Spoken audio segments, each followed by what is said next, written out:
Mm-hmm.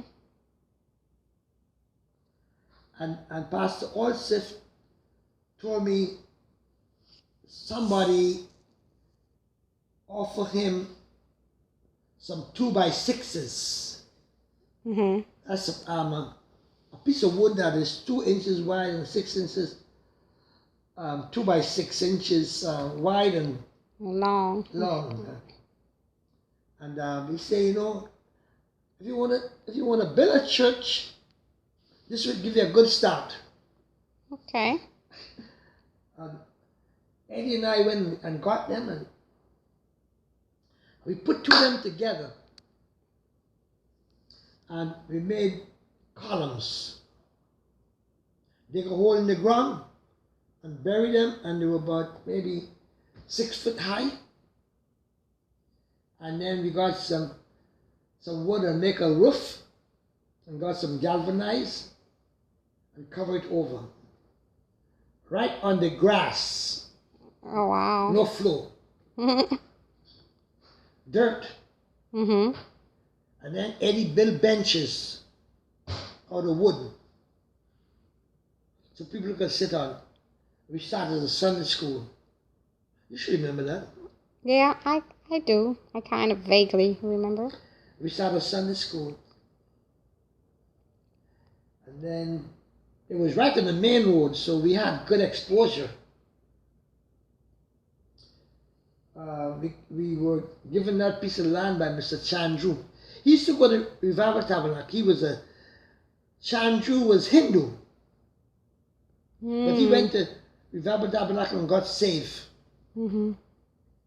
Tell us how you all built the benches. Huh? Tell us how you all built the benches. Oh, benches? Yeah. You get a piece of wood about 12 inches wide. No, what about when you said when it melted, you Oh. got it from that lake? Because the benches had legs, like they were not circular legs, they were like a piece of wood about 10 inches wide, and you put a piece of wood and like a solar table is here. Mm-hmm. You put it on under the thing, and they were long, and you put it and you nail it together, Mm-hmm. and people sit on it. Oh, okay. That's what we call a bench. Mm-hmm. And we put them benches on that wooden galvanized open air thing. Mm-hmm. And we had church. And you started out there. You was in that church. Yep. And that church is 57 years old today. Wow. Because you were 3 years when we started that church. And you're 60, right? You're telling my age. Yeah. 57 years old that church is. And we went, man, it was an exciting time in my life. We used to have kids' crusades Mm-hmm. as an evangelist, this is outreach. I used to go all over the neighborhood and invite children and stuff like that, and we sing, and I used to have people come in from Revival Tabernacle main assembly and come in there, and we had a great time, and Mm-hmm. kids got saved. And, man, it was exciting. And then sometimes I used to have prayer meeting in my house. People from the neighborhood. I'm trying to remember some of the names now, but anyhow. But that's how we started Laramie Assembly. Mm-hmm. And that church is standing today, 57 years old this year. Wow. And I've been back there twice. Mm-hmm. I preached there, and So who is running it today? I met the pastor one time. Last time I went to Trinidad.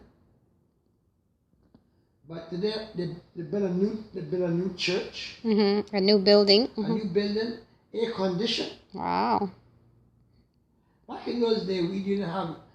The church was open; it had no sides. It was just a roof, Right. a roof and some benches in it. Open air. People used to be coming to church with a fan. The fan would serve two purposes: for ventilation and for killing mosquitoes.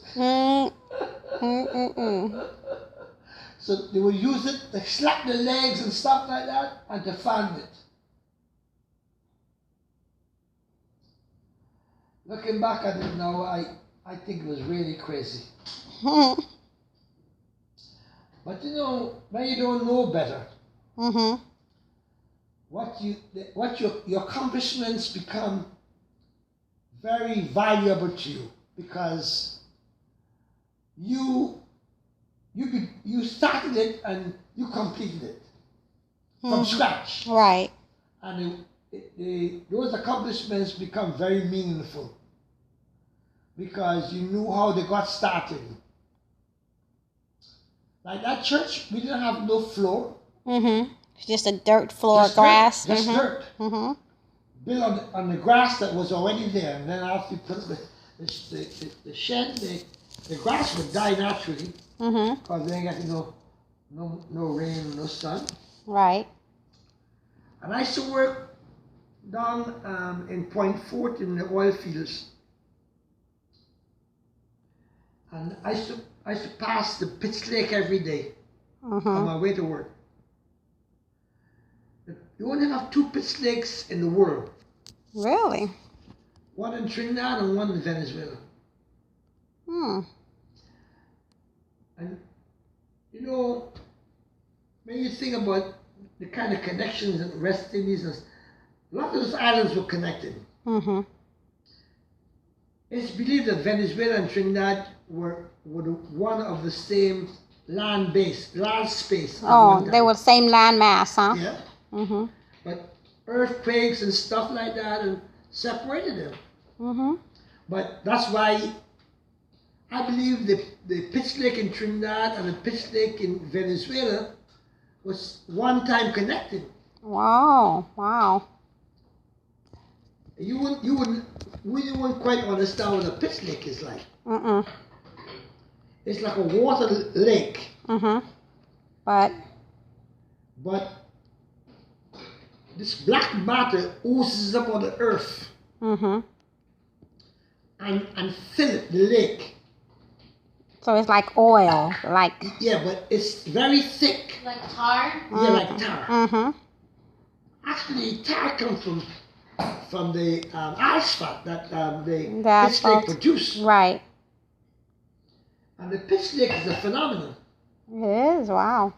Because in the day, it's like, if you try to walk on it, you would sink. If you stand in one place, it seems to be solid, but it's not solid. Right. Because if you try to walk on it, you'd find that every step you make, that you leave an indentation in the black surface. And if you start one place one time, you find that you'll be gradually sinking in the ground. And so, but at night, it will get real hard. Oh, wow. You can walk on it. You can drive a truck on it. Wow. At night. When it get cool. But not in the daytime. Not in the daytime. Because of the heat. You put a truck on in the daytime. Because of the sun? When the sun begins to heat it up. Yeah, the peach gets soft. It gets soft. Trucks has gone down in the Pitch Lake when they go to dig it and it's too soft. They can't get the truck out. The truck will disappear. Wow. It is considered like one of the 7 wonders of the world.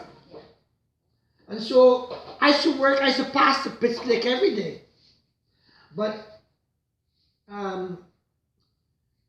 the roads in Trinidad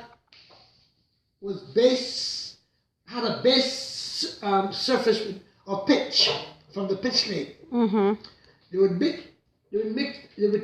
get they clear a spot of ground, and then they put dirt and rocks on it. Mm-hmm. And then it would get pitch for the pitch lake. They put over it. Yeah, and